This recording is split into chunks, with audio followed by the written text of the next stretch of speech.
Hey everybody, it's Chip. I'm in the Chop and Brew edit suite and headquarter office at my home. I want to do a real quick kind of Patreon and Crew of Chop and Brew update since I haven't done a full episode in a couple of minutes. It's been a busy month of December, a lot of personal travel, a lot of family stuff, as you guys can all imagine, the holidays. But I did want to do a little update, and this is a fan beer, a Citra IPA from Jessica Iams from the Snob Homebrew Club, which is the Society of Northeast Ohio Brewers. I knew that. I just wanted to make sure I was getting it right. She has a Citra IPA. It's dated November 7th. I assume that means brewed, and it's 6.4. I got this 2 weekends ago when we were in Cleveland, Ohio. Thanks to the wonderful support of Patreon supporters, we took a business trip, a Chop and Brew trip, to Cleveland to shoot an upcoming episode with Bookhouse Brewing, which is our friend Vaughn. You might remember him from some brewing TV or from Chop and Brew, the 311 day brew where we were ice cold and Bryan Adams slipped on his butt. Vaughn was there. He has worked at a couple of breweries since those episodes, but now owns his own brewery with his partner Luke and their family kind of in on the effort. So it's called Bookhouse Brewing. We went there 2 weekends ago to shoot an episode about that. But while we were there, we had kind of like a homebrewer meetup. A couple of people from the Snob Club showed up, Jessica being one of them. She brought a Gruit, which was really cool. No hops at all, rosemary, lemongrass, lime leaves, lemon balm, fermented with Kveik from Omega. But this, she gifted me, and it made it back. Thankfully, I've never had a bottle or can not make one of my beer travels. Knocking on wood over here. So this is just 90% pale malt, 10% crystal 10L. And then she has 0.75 ounces of the cryo hops, the Citra cryo hops, which are 24.4% alpha at 60. The other 0.25 ounce of that at 30. And then it looks like pellet Citra, 13% alpha at 5 minutes. Mashed at 148 for 30 minutes, fermented with Cali Ale. She says as far as the IPA goes, making and drinking them, uncharacteristic for her. She usually goes for historical and other weird beers. I don't like to be punched in the face by hot bitterness. That's partly why she's doing the crystal malt.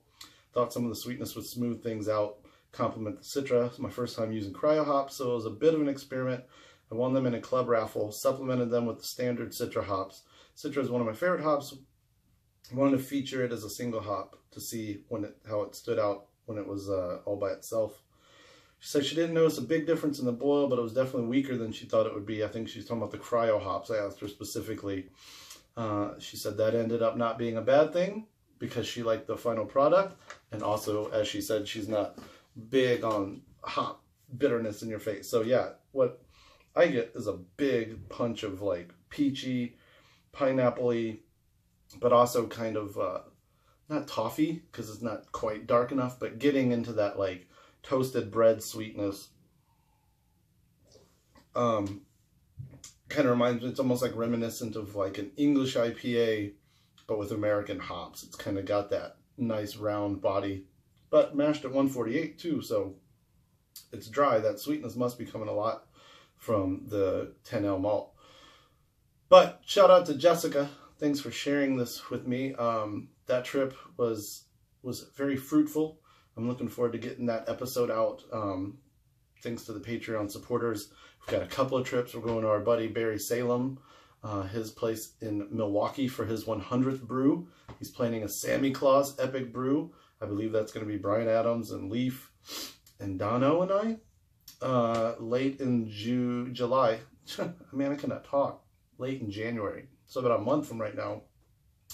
But yeah, I gotta get to some editing. I owe y'all some episodes. We definitely have more in the box than we have time to edit. But we've got a lot of cool stuff. Thank you very much for your support, helping us get around the country and also kind of like justify us all getting together to do goofy stuff here in town. So yeah, if you brewed with the cryo hops, let me know what you think. When I brewed with them, I believe there was Mosaic cryo hops. I had the same kind of impression. Although they're so much higher in alpha, I just felt like they give a little less punch, which kind of makes no sense to me. And I don't understand or know the science behind it. But even in the boil, even in the dry hop, I just kind of feel like they've never really had the punch that you would have thought for something that has kind of like all these superlative things about it. The high alpha, it's in a powder, so you get less vegetal notes. I just haven't had the oomph I expect, so maybe that's actually part of what to expect when you're using them. Yeah, man. So it's Christmas time, it's holidays. I hope everybody's having a really good season. I had plans to do some fun stuff that kind of just didn't work out, so I put them on the calendar for really early next year so we can make sure we brew our holiday ales and brew our imperial stouts on the darkest, longest day of the year, which is coming up Friday. We're actually about to put out a recipe from a fan in suggestion, an imperial stout, if you guys are looking to brew something big and dark on a big dark night. Other than that, man, thanks for sticking with us. We really appreciate it. 2019, we've got a lot of things planned.